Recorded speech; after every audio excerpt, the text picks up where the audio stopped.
Oh, does this work now? Okay, so I need to. Hi. I want to tell you guys what's happening on the some recent stuff provincially, and something that was terrible that happened today, and I think should make really clear how bad it is. How bad it is.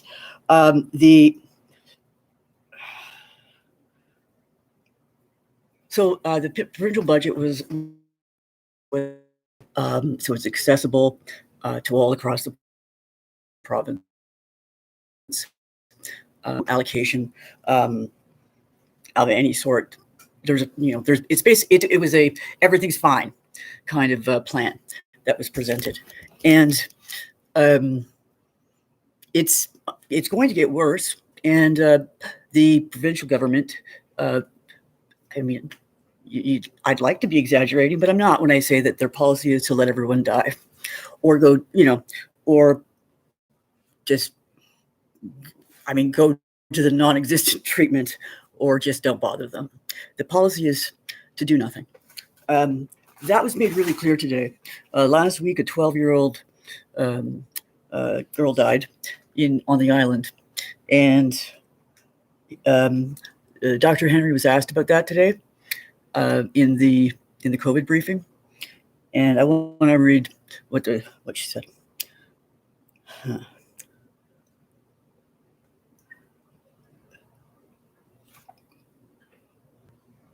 If you are experimenting, whatever you are receiving is safe. And that was it. So it was good, good luck not dying. Just try. When, of course, the appropriate response is to say, here's a number we just set up so you can call to access safe supply wherever you may be at any time, because we don't want you to die, for example. Or, here, and here's how to do it easily, because we are going to expand this into not just medical or clinical settings, but also because we can, because we're the government. We're also going to regulate. The solution is to say the federal government regulates drugs, and because they have the power under the Controlled Drug and Substance Act, blah, blah, blah. But we can regulate retail stores, and that's what we're going to do. We're going to regulate pharmacies so you can buy any substance you want in a retail setting, because we're the province and we don't want you all to die. They did not say that. So, but it's a choice, and this was confirmed, like I say, in the budget.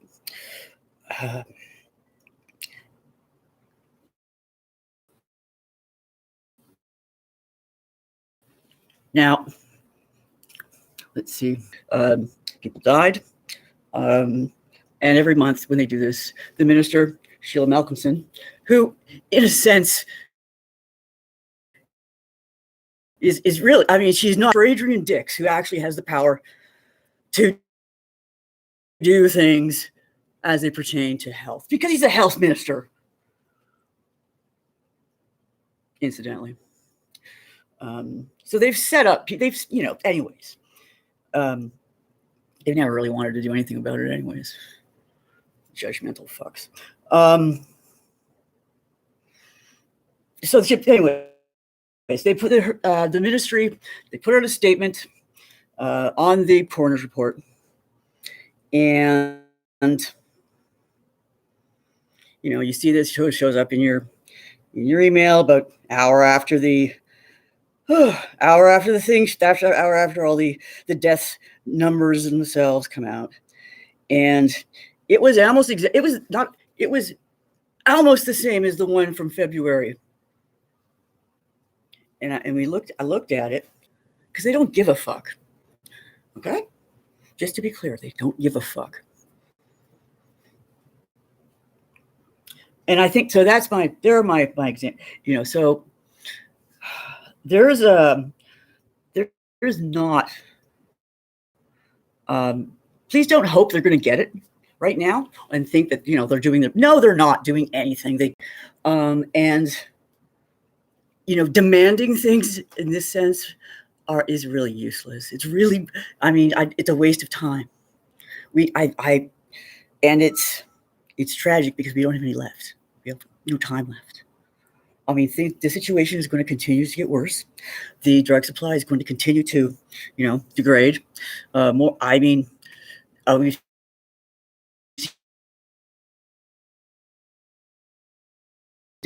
is why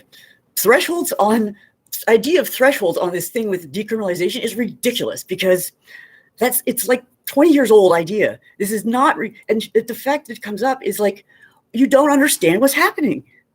It's the same, it's the prohibition logic, right? If you say, well, you can't have this certain amount of such and such, it's like, well, now that doesn't exist anymore. I've synthesized it into into anything. That's the point. That's the point of it. It's a substance you just made up out of things you just made up. It's not, it is, people know that because they don't say, I would like, fentanyl, fentanyl compound, or they don't even, they just say down, and that's what it is. That's what it is for this moment, at least. And maybe it's pebbles, maybe it's powder, maybe it's like what? It doesn't, that's not the point. The point is criminalization. And getting lost in this drug, and all it reveals is that the drug policy experts don't know what the fuck they're talking about. So, and that incidentally, which includes Health Canada. So that should worry you. After all this, they don't know what the hell they're talking about. They think, I don't know, if you don't, failing to understand that synthetic substances have changed everything and will continue to, and we're not magically going back. I mean, the idea of that is, we in a sense, what safe supply is about. It's not about this substance or that substance, it's simply about knowing what the substance is.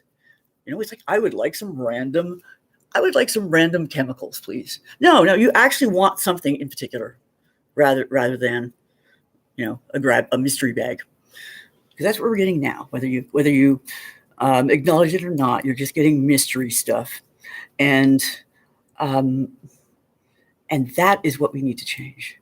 It's not knowing. What we need to change. We need to know it. It's not clean or dirty drugs. It's not. We just need to know what it is. So that's not something that the government can do for us, but we have to do that ourselves. And that's the solution we need to get. So how would that work for you? Self-regulation. I mean, how do you get rid of bunk? That's what you don't know, and it's nothing, right? So how do we think about finding ways to collectively, I mean, everyone says their dope is great, but how do we find ways collectively to know what we're putting in our bodies? Because that's the problem. All right. And the government's not going to help us because they are going to let us die. So